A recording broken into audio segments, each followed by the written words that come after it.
오늘 말씀은 마가복음 6장 1절부터 6절을 본문으로 하고 그 중에서 6장 6절을 먼저 읽겠습니다. 신약성경 62쪽 신약성경 62쪽입니다. 마가복음 6장 1절부터 6절까지 본문입니다. 찾으셨으면 다 같이 함께 읽겠습니다. 그들이 믿지 않음을 이상히 여기셨더라. 이에 모든 손에 두루 다니시며 가르치시더라. 아멘. 오늘 이 말씀 속에서 우리가 믿지 않음을 이상히 여기시다. 네, 믿지 않음을 이상히 여기시다 하는 그런 제목으로 같이 말씀을 나누려고 합니다. 예수님께서 우리에게 믿을 수 있도록 믿음에 도움이 될 수 있도록 하나님 말씀을 전하시고 가르쳐 주시고 또 보이지 않는 하나님의 권능을 나타내셔서 그걸 통해서 하나님을 믿도록 하시는데, 그런데 그렇게 한다고 하더라도 그게 무조건 믿음과 이어지는 것은 아니다 라는 것을 우리 지금 성경 속에서 계속 보고 있습니다. 그래서 그런 점에서 우리도 우리 자신을 잘 살펴봐야 되는데요. 제가 이렇게 사역자가 되고 나서 특별히 상담하면서 생각했던 것 중에 하나는, 궁금해서 질문하는, 의문을 가지고 질문하는 것에 대해서 보통 전통적으로 교회에서는 그 질문하는 것을 그렇게 좋게 여기질 않았어요. 의심한다 이렇게 생각을 했어요. 그래가지고 무조건 믿으면 돼 이렇게, 이게 많이 있었단 말이에요. 그런데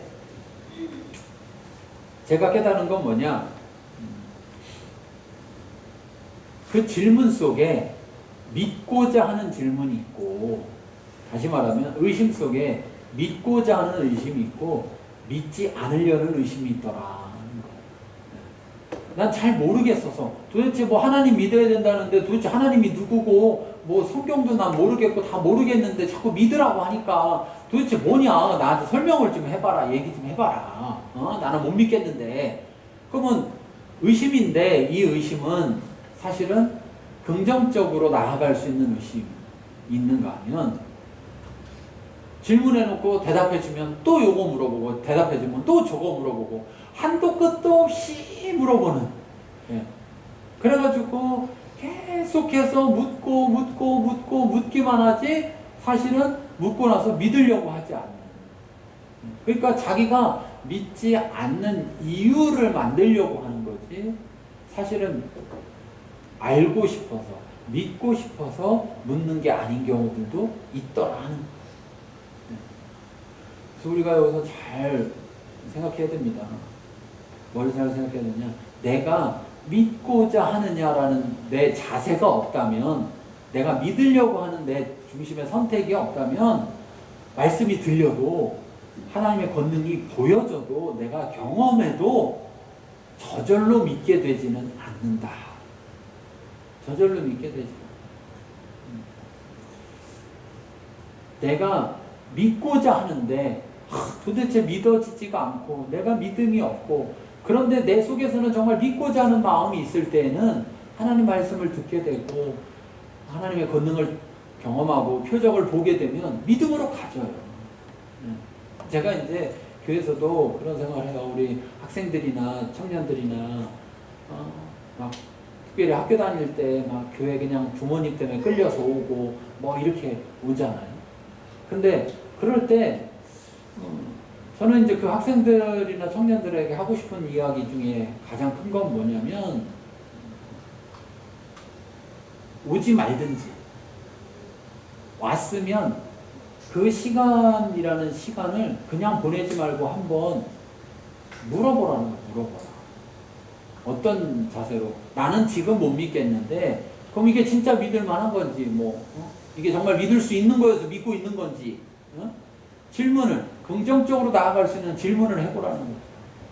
그래서 들어보라는 거예요. 들을 때에도 내가 그럼 한번 믿을만 하면 내가 믿어봐야지 하는 자세로 듣느냐라는 거하고, 나는 믿을 생각이 없어 라는 생각에서 듣는 거하고 전혀 다르다. 그래서 여기 와서 앉아 있어도, 예배에 참석해도, 또는 기적의 현장에 가도, 그걸 봐도 자동으로 믿음으로 연결되지 않는다. 이걸 잘 기억하십시오. 그래서 제가 늘 그러잖아요. 세상에서 제일 불쌍한 사람이 누구라고요? 많이 들어보셨죠? 제가 여러 번 얘기했습니다. 세상에 제일 불쌍한 사람이 뭐예요? 평생 교회 다니고 지옥에 가는 사람이에요. 교회만 다닌다고 자동으로 믿어지는 거 아니라는 거죠. 그러면 뭐 문제가 없겠죠. 하나님이 우리를 만들 때 자동으로 하나님 믿게 탁 만들어 놨으면 되잖아요. 그러면 우리가 지난번에도 얘기했지만 자유가 있는 거예요. 하나님 우리를 하나님 형상대로 만들어서 뭘 줬다고 그랬어요? 자유를 줬다고. 자유. 내가 선택할 수 있도록. 그런데 잘 모르면 잘못된 선택을 하니까 하나님 우리에게 알려주신다고. 이건 잘된 선택, 이건 잘못된 선택. 그런데 이건 올바른 선택이고 이거는 잘못된 선택이라고 알려주기만 한다고 또 자동으로 올바른 게 선택되지도 않는다는 거죠. 그래서 자유인 거예요. 그러니까 그 자유를 가지고 뭐 하라는 거냐? 올바른 선택을 하라는 거예요. 여기에 나왔으면, 억지로 왔든 어떻게 왔다면 이 시간에 한번 내가 가진 자유를 가지고, 안 들을 거냐 들을 거냐 선택할 수 있다는 거죠. 그건 자기가 선택할 수 있다는 거예요. 그러면 자기가 한번 듣겠다라는 생각을 가지고 들어보라는 거예요. 교회 오래 다녀도 아무것도 모르면서 교회 다녀도 소용없네 이렇게 하는 분들 많아요. 듣지는 않은 거예요. 그냥 듣지는 않고, 들어도 어떤 자세로 들었느냐? 믿고자 하는 자세가 아니라 믿지 않으려는 자세로, 날 한번 믿게 해봐라 이런 자세로 들었다면 아무리 교회 오래 다니고 오래 들었어도 소용없고, 어떤 말씀만 자기 귀에 착 오느냐? 자기 마음에 드는 얘기만 자기한테 탁 오고, 자기 마음에 안 드는 얘기는 다 잊어버리고 듣지도 않는 거예요. 예수님이 우리 앞에서 했지만 귀신 들린 사람, 무덤가에 귀신 들린 사람 가서 귀신을 쫓아내줬어요. 그렇죠?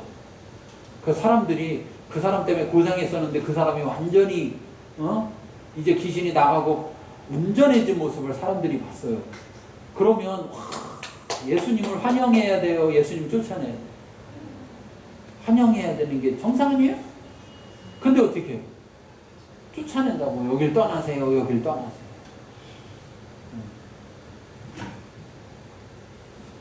무엇을 보여달라.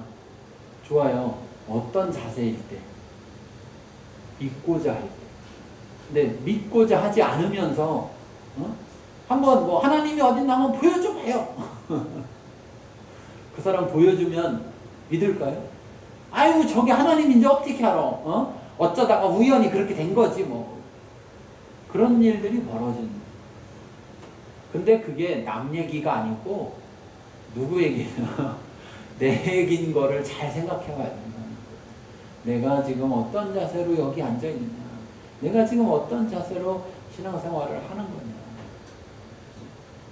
그냥 내가 믿고자 하는 그런 자세가 없다면 하나님 말씀을 들어도, 하나님을 경험하게 돼도, 하나님의 권능을 경험해도, 죽을 병을 살려놔도 소용이 없더라는 거예요. 자, 오늘 본문 속에서 이 본문을 통해서 나 자신을 한번 잘 깊이 새겨보실 수 있기 바랍니다. 나는 정말 어떤 자세가 있는가. 6장 1절 같이 읽어볼게요. 예수께서 거리를 떠나사 고향으로 가시니 제자들도 따르니라. 자, 이 6장 1절, 그러니까 5장에서 지난주에 우리가 무슨 얘기했냐면 달리다 붐 얘기했잖아요. 그죠? 회당장 야이로의 딸이 죽게 됐는데 고치러 가다가 늦어가지고 죽어버렸어요. 그렇죠? 그랬는데 가서 그 딸을 살렸어요. 그래서 사람들이 여기 보면 뭐라 하느냐, 42절에 보면 사람들이 곧 크게 놀라고 놀랍거늘 그랬어요. 그렇죠? 근데 여기서도 제가 지난주에 얘기했죠. 원래 정상적이면 크게 놀라고 놀라서 예수님을 믿더라 이렇게 돼야 되는 게 정상 아니냐. 어떤 성경에는 그런 성경이 나온단 말이죠. 그런 걸 보고서 그런 걸 듣고서 예수님을 믿더라 이게 나온단 말이죠. 그런데 여기는 죽은 자가 살아난 걸 봤는데도 자기들이 잔다 그랬더니 비웃었어요. 죽었는데 무슨 잔다는 말도 안 되는 소리를 해. 그랬는데 살아났어. 아니 그러면 믿어야 돼, 안 믿어야 돼? 야, 사람이 신비해요, 신비해. 사람이 그렇게 신비라니까요. 사람이 그렇게 쉽지가 않아. 그래서 크게 놀라고 그냥 끝났어요. 그런데 어쨌든 자, 거기서 죽은 자를 살렸으면 자 이제 놀라운 일을 벌였으니까 또 이 회당장은 좀 그래도 살만하고 뭐 그러니까 예수님과 제자들을 어떻게 할까요? 아 이제 볼일 끝났으니까 가세요 하겠습니까? 아니면 여기 우리 집에 좀 있으세요 하고서는 잘 대접하려고 하겠습니까? 어떤 거 할까요? 대접하려고 할 거 아니에요? 근데 예수님이 여기 보니까 6장 1절 거기를 떠나셨다는 거예요. 그리고 고향으로 가셨다. 근데 오늘 이제 뒤에 이야기를 들어보면 왜 고향으로 가셨느냐? 하나님 말씀을 전하기 위해서. 예수님은 자기 중심이 아니고 하나님 중심이었다. 자기의 일을 생각하는 게 아니라 하나님의 일을 생각하는 하나님 중심의 사람이었다는 거예요. 그러니까 자기가 유명해지고 자기가 좋은 대접받고 자기가 사람들한테 어떤 명성을 얻는 게 중요한 게 아니라 하나님의 역사가 일어나고 하나님의 일이 전파돼서 모르는 사람들이 하나님을 믿게 되는 것. 이게 사실은 이 유대인들은 다 하나님 믿는 백성이라고 하는데 말만 하는 백성이지 지금 얘기로 하면 교회만 다닐 뿐이지 여전히 하나님 잘 알지도 못하고 믿음도 없는 그들에게 그들이 먼저 잘 믿어야 그들이 세상에 알지 못하는 자들에게 하나님을 전할 거 아니에요. 그렇죠? 지금 시대 대한민국 전도가 안 되고 교회가 성장하지 못한다. 아니 제가 볼 때는 지금 시대 내실을 다져야 될 때. 내실을 다져야 돼. 이 코로나로 아주 좋은 일은 뭐냐면 코로나로 다 들켰어요 이제. 코로나 전에는 막 숨기고 교회 다니면서 믿음 좋은 뭐 교회 잘 다니는 척 이렇게 했는데 코로나로 해서 이제 다 들켰어요 이제. 다 들켰어요. 응? 자기 신앙의 진짜가 뭔지, 자기의 생명이 하나님께 있는지 코로나한테 있는지 다 들켰다고 지금. 아주 좋은 일이에요 그런 점에서.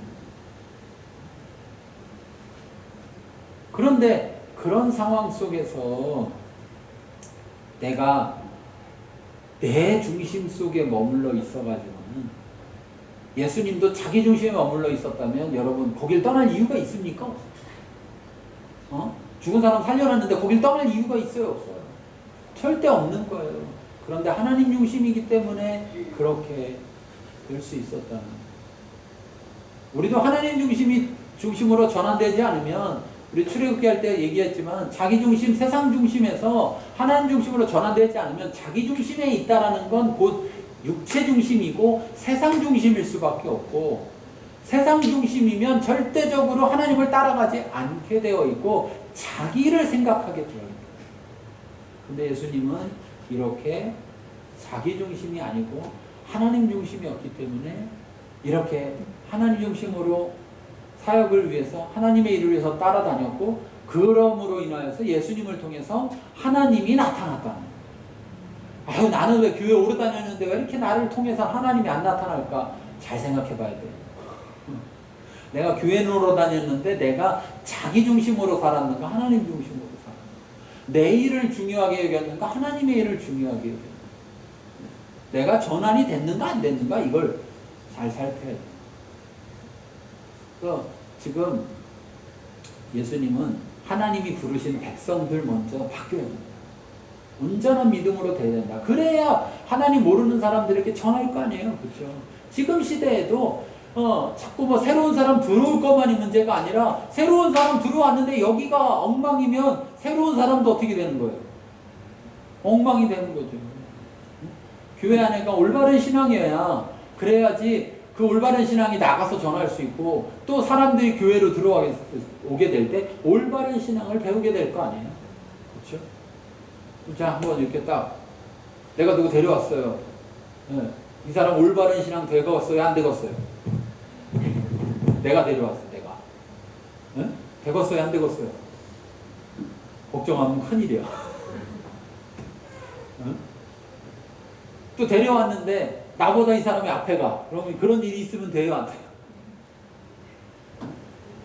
우리가 이 말씀 속에서 예수님이니까 됐다 이렇게 생각하면 안 되고 예수님도 하나님 중심으로 철저히 하나님을 따랐기 때문에 그렇게 될 수 있었다라는 것을 생각해야 돼요. 자, 그래서 예수님이 고향으로 가셨는데 마가복음 1장 9절에 보면 예수께서 갈릴리 나사렛으로부터 오셨다 그랬어요. 누가복음 4장 16절에서도 예수께서 그 자라나신 곳 나사렛에 이르셨다 했어요. 그러니까 고향이 어디냐? 나사렛으로 가셨다는 거예요.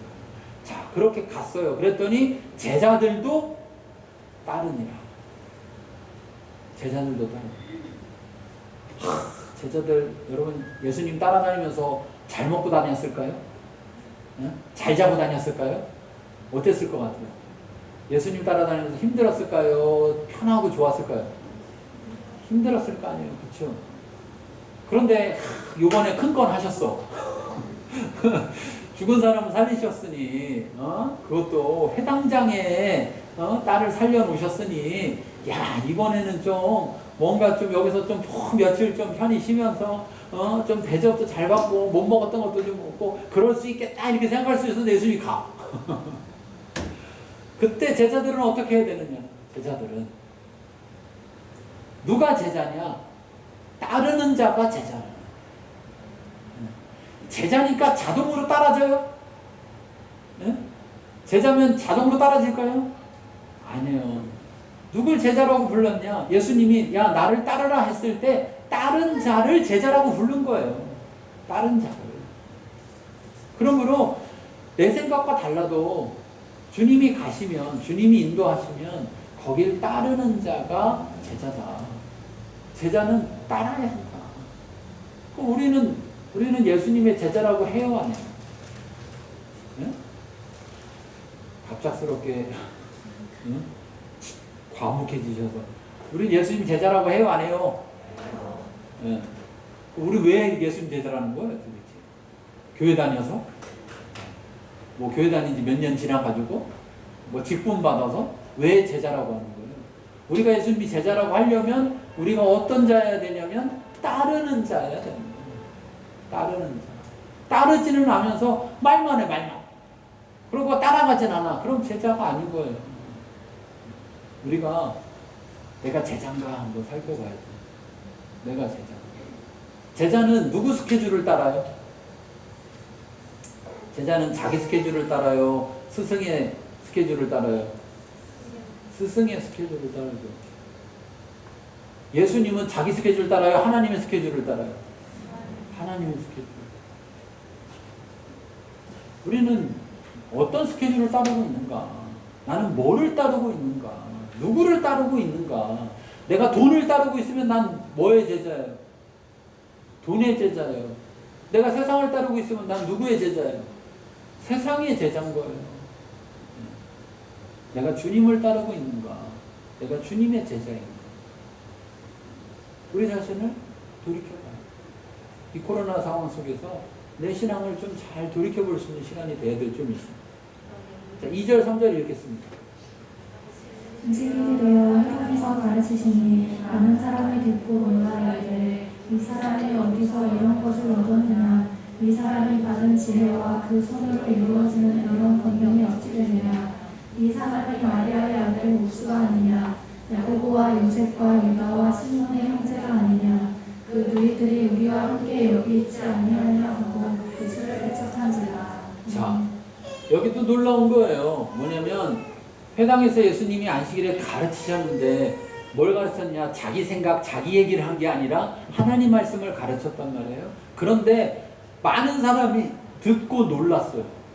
이야, 말씀이 놀랍다. 그리고 듣고 놀랐어요. 마가복음 1장 27절에도 보면 다 다 놀라 서로 물어 이르되 이는 어찌 미냐 하고 놀라요. 권위 있는 새 교훈이다. 예수님이 하나님 말씀을 전하는데 다른 랍비들이 다른 스승들이 전하는 것과 다르더라는 거예요. 그래서 이야, 그러면서 이 사람들이 뭐라 그래요? 이 사람이 받은 지혜. 야, 이 사람이 지금 말씀 전하는 건 그냥 전하는 게 아니라 지혜가 있는 말씀이다. 그럼 또 뭐라 그래요? 그 손으로 이루어지는 이런 권능. 그러니까 말만이 아니라 또 그 말이 실제로 살아 나타나는 역사하는 일을 보여주는. 자, 그걸 통해서 이게 어찌 됨이냐 하고 놀랐어요. 그러면 놀랐어요? 이 말은 나쁘게 놀랐다는 거예요? 좋게 놀랐다는 거예요? 그게 잘못된 거라 놀랐다는 거예요? 너무 좋은 거라 놀랐다는 거예요? 좋은 거라 놀란 거죠. 그러면 받아들여야 돼요? 거부해야 돼요? 근데 여기 결론은 뭐였어요? 예수를 배척한 자라. 참, 알다가도 모르는 게 사람이야. 근데 그 알다가도 모르겠는 사람 중에 제일 모르겠는 게 누군 것 같아요? 다 아시네. 신기하네. 어떻게 하셨어요? 나도 내 마음대로 안 되죠? 나도 내 마음대로. 아니, 이건 당연히 받아들여야 되는 게 당연한 것 같은데 배척한다는 거예요. 그러면 왜 배척을 할까? 왜? 이거를 알아야 되는 거예요. 근데 여기 보니까 고향이잖아요. 고향 사람들이야. 이 사람들이 뭐라고 그래요?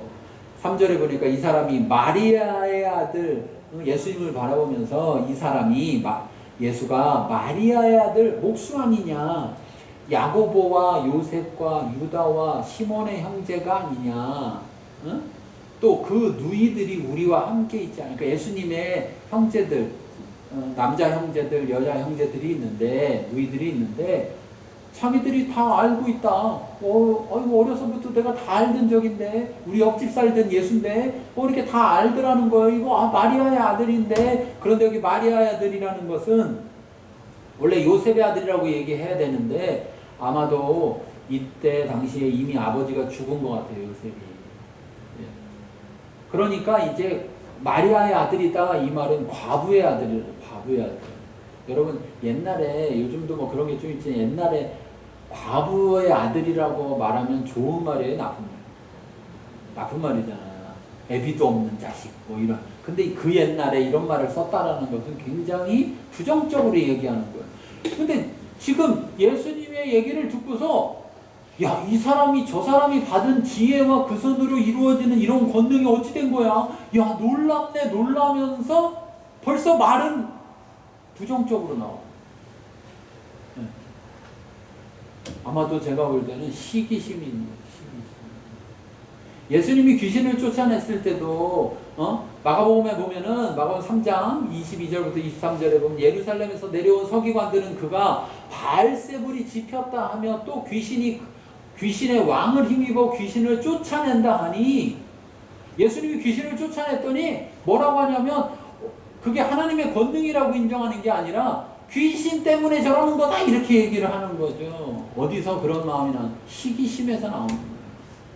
성령을 회방하는 것인데, 자, 그러니까 23절 예수께서 그들을 불러다가 비유로 말씀하시되 사단이 어찌 사단을 쫓아낼 수 있느냐. 그러면서 27절에 보면 사람이 먼저 강한 자를 결박하지 않고는 그 강한 자의 집에 들어가 세간을 강탈하지 못하라니 결박한 후에야 그 집을 강탈하리라 하면서 분명하게 말씀을 가르쳐 주는 거죠. 근데 사람들은 왜? 사람들의 시기심이 예수님에게 이렇게 쏠립니까? 나사렛이라는 동네가 마치 예수님은 뭐냐면 개천에서 용난 거예요. 지금 개천에서 용난 거예요. 나사렛이라는 동네가 그렇게 잘 사는 동네, 좋은 동네, 그래서 좋은 환경 속에서 좋은 교육을 받고 좋은 높은 교육을, 고등교육을 받고 뭐 이렇게 할 수 있는 동네가 아니라, 나사렛은 가난한 동네고 연약한 사람들, 힘없는 사람들이 모여 사는 동네고 그런 동네인데, 자기들이 생각할 때 내가 다 안다, 우리가 다 안다 이거죠. 예수를 안다. 그런데 예수님이 떠나서 공생애를 시작해서의 이 시간 동안에 예수님을 보지 못한 시간 동안에 어떤 일이 일어났는지 그들은 모르는 거예요. 그리고 또 사실 예수님의 어린 시절에도 보면 예수님 어린 시절에 성전에 갔을 때 성전에서도 거기 랍비들에게 막 하나님의 말씀을 가르치는 장면들이 나오잖아요. 그런데 그런 걸 다 못 봤는데도 불구하고 자기들은 오로지 예수님을 다 안다는 거예요. 어떤 관점에서? 육신의 관점에서. 눈에 보여지는 관점에서 안다는 거예요. 영적으로 예수님을 누군지 아는 게 아니라 그냥 육적으로 안다. 우리 옆집의 자식이다. 옆집의 아들이다. 옆집의 큰아들인데 아버지도 없는데 동생들 저렇게 많은데 다 버리고선 어디 돌아다니고 있네.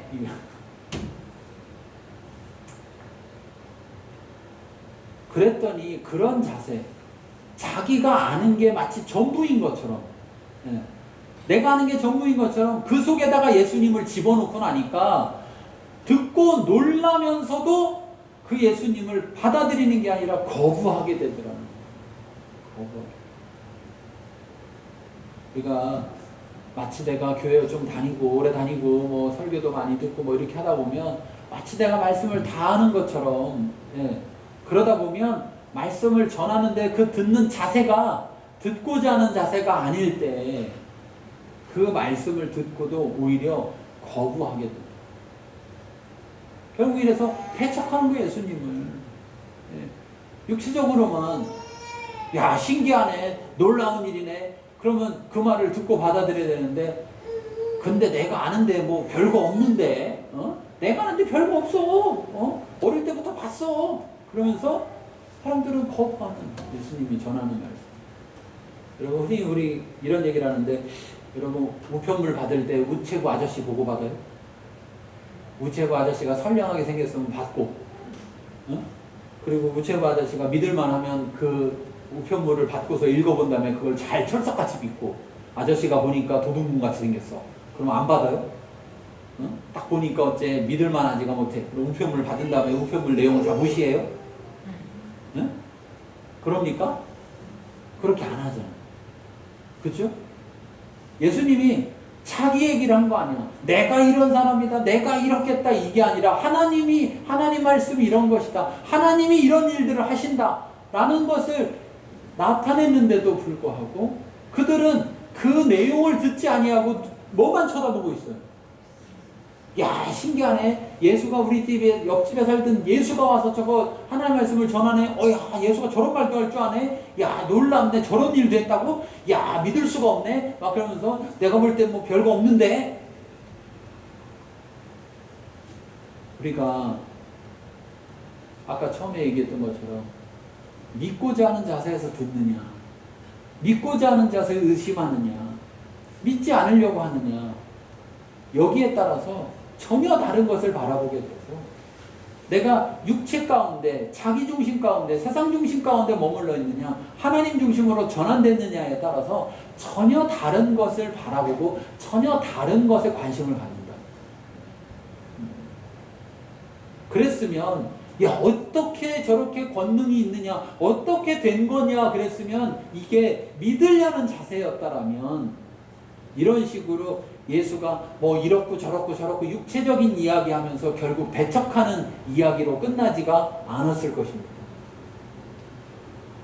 그런데 자기 중심에 머물러 있으니까 안 되는 거예요.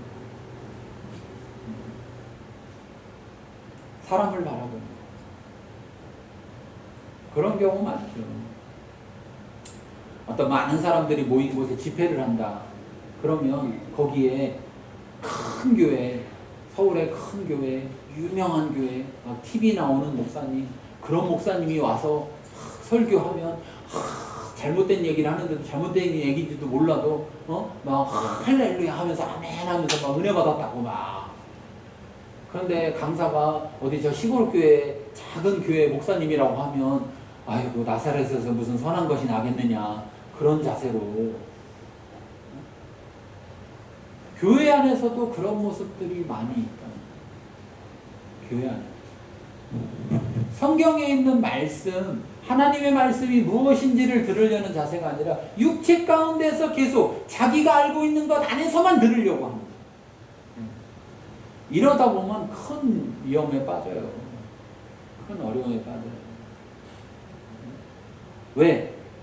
그게 진리인데도 자기가 아는 것에 머물러 있다 보면 진리를 거부하는 일이 생긴다는 거예요. 진리를 배척하는 일이에요. 고린도후서 5장 16절에 이렇게 말합니다.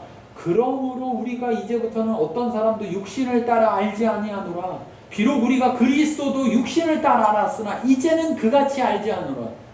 처음에는 그리스도도 예수님도 육신적으로, 다시 말하면 구원도 육신적인 구원만 생각했다는 거죠. 잘 먹고 잘 사는 거, 병 나는 거, 뭐 성공하는 거. 그러나 그 구원이 영적인 구원이고 나의 진정한 구원이라는 걸 이제 알게 된, 다시 말하면 육신적인 것에서 영적인 것으로 옮겨갔다는 거예요. 하나님 믿는 사람들은 이렇게 옮겨가야 된다는 거예요. 처음 교회 나올 때는요, 다 육신적이죠. 예. 하나님도 알고 우리도 다 알아요. 그리고 하나님도 육신적인 거 막 구해도 하나님은 다 해주시죠. 응답해 주신다고요. 왜? 하나님을 알게 하려고. 육신에 머물러 있지 아니하고 영적으로 전환되도록 넘어오도록 하려고 도와주신단 말이에요. 그런데 그냥 육신에 머물러서 계속해서 육신만 바라보면 안 된다는 거예요. 신앙생활을 몇십 년 하고도 기도하라고 하면 여전히 손만 구하는 기도. 하나님 뭐 주세요, 뭐 주세요, 뭐 주세요. 그러다가 조금 미안하니까 하나님 교회도 잘 되게 해주세요. 목사님도 잘 되게 해주세요. 그거는 1분이면 끝나는데 내 건 59분 해야 돼. 1시간 기도하고. 언제까지 거기에 머물러 있을 거냐. 거기를 머물러 있다 보면 내 한계를 벗어나는 진리라든지 하나님의 역사들은 거부하는 문제가 생긴다. 그래서 잘하지 못하는 거예요. 그 안에 있습니다. 하나님 중심으로 옮겨져야 된다. 그래서 육신으로 보는 게 아니라 하나님 말씀 중심으로 영으로 바라볼 수 있어야 한다. 우리가 잘 살펴봐야 됩니다. 내가 아직도 육신적인 사람인지 영적인 사람인지, 나를 영적인 사람이라고 말할 수 있는지 육신적인 사람이라고 말할 수 있는지. 이 사람들 다 유대인이에요. 하나님 믿는 사람들이에요. 지금 말로 하면 어떤 사람들이에요? 교회 다니는 사람들이에요. 이 사람들 지금 안식일에 회당에서 들었다고요. 지금 교회에 와서 여기서 예배 때 설교 듣는 거하고 똑같은 얘기예요. 안 믿는 사람들 얘기 아니라고요. 그런데도 이 사람들 평생을 어려서부터 이렇게 살은 사람들인데도 이 사람들 육신적인 사람이다 보니까 영적인 걸 못 받아들인다는 거죠. 교회도 그렇게 다니면 아무리 오래 다녀도 영적인 걸 바라보지 못하고 받아들이지 못하고 배척하는 역사가 일어납니다.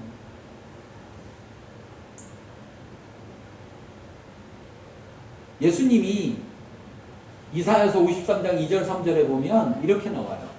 그는 메시아를 예언하는데 그는 주 앞에서 하나님 앞에서 자라나기를 연한 순 같고 마른 땅에서 나온 뿌리 같아서 고운 모양도 없고 풍채도 없다.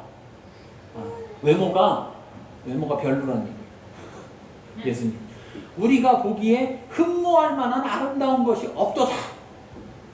그러니까 영화에 나온 거 거짓말이에요, 여러분.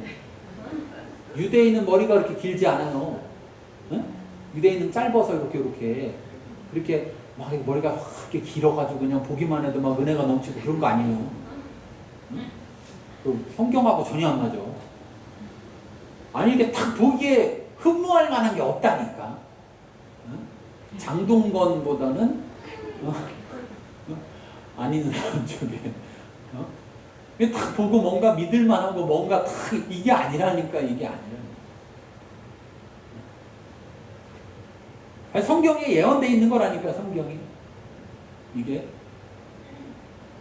그래서 그는 멸시를 받아 사람들에게 버림받았다는 거예요. 그리고 간고를 많이 겪고 질고를 아는 자다. 멸시를 당하고 그를 귀히 여기지 아니하였다. 왜? 영적이지 않으면 육적이기 때문에. 중간은 없어요. 영적이거나 육적이거나. 내가 영적이지 않은 것 같다. 근데 그렇다고 내가 또 이렇게 육적이진 않아. 중간은 없다니까요. 영적이지 않으면 내가 육적인 거예요. 그러면 내가 결정적인 순간에 하나님의 역사를 보고도 하나님의 말씀을 듣고도 놀랍게는 여길 수 있으나 받아들이지 않을 수도 있다는 걸 기억해야 돼요.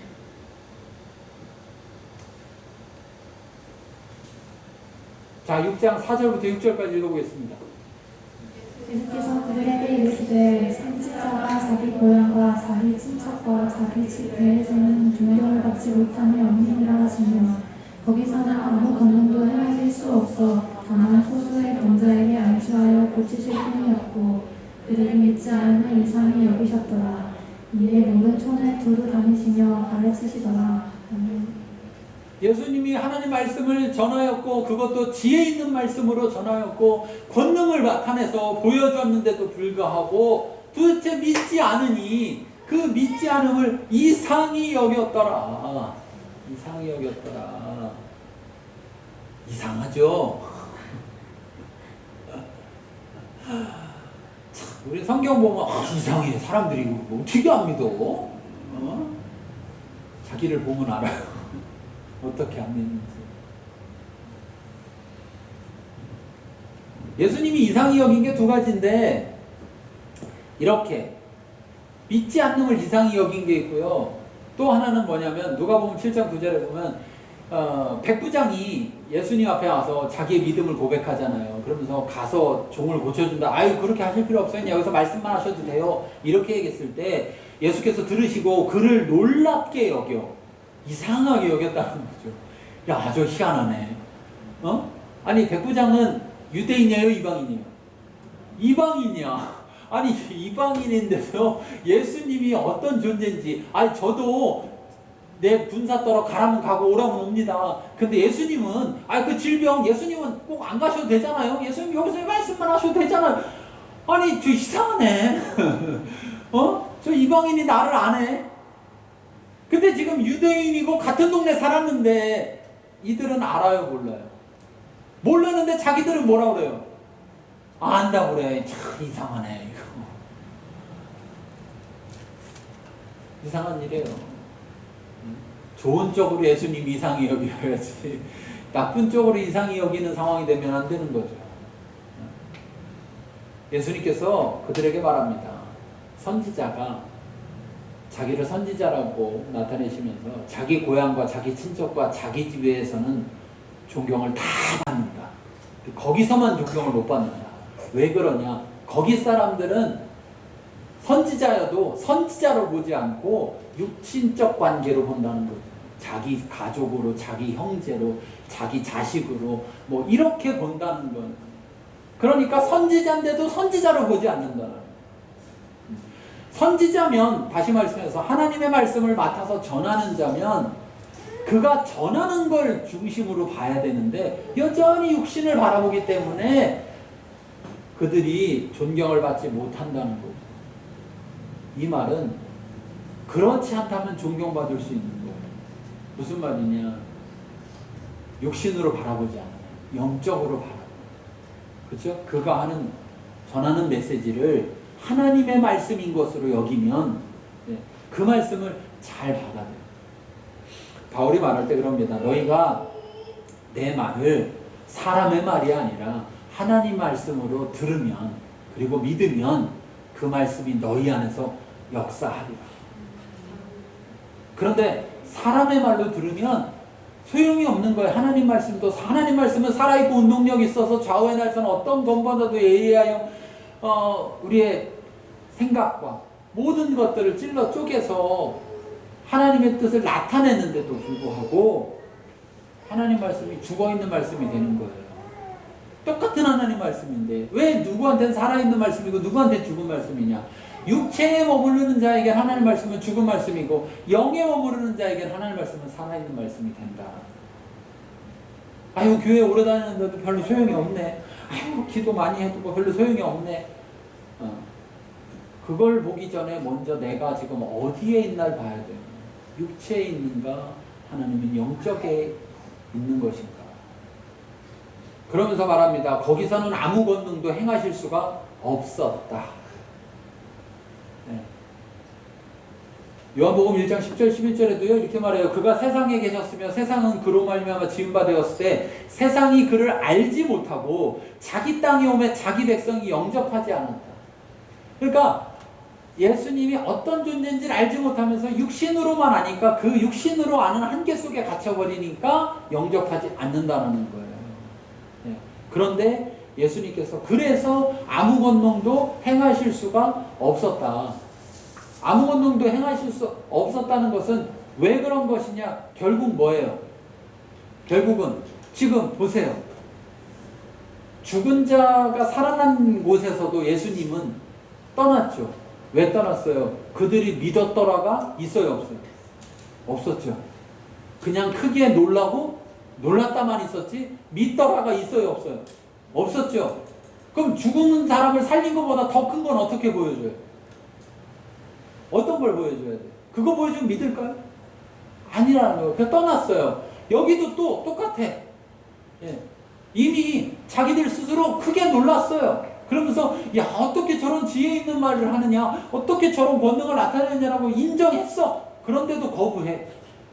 그러니 그들에게 또 다른 권능을 행한다는 게 의미 있을까요? 없을까요? 없는 거죠. 그러니까 아무 권능도 행하실 수 없었다라는 것은 능력이 없었다는 게 아니라 소용이 없었다는 말을 하는 거예요. 그러니까 안 하시는 거예요. 여기서 우리는 잘 알아야 됩니다. 권능이 우리를 자동으로 믿음으로 이끌어주지 않는다는 거예요. 죽었다 살아나는 걸 봐도 믿느냐 안 믿느냐는 별개 문제라는 거예요. 네. 그래서 예수님 도마를 향해서도 말했죠. 보고 믿는 자보다 보지 않고 믿는 자가 더 복되도다.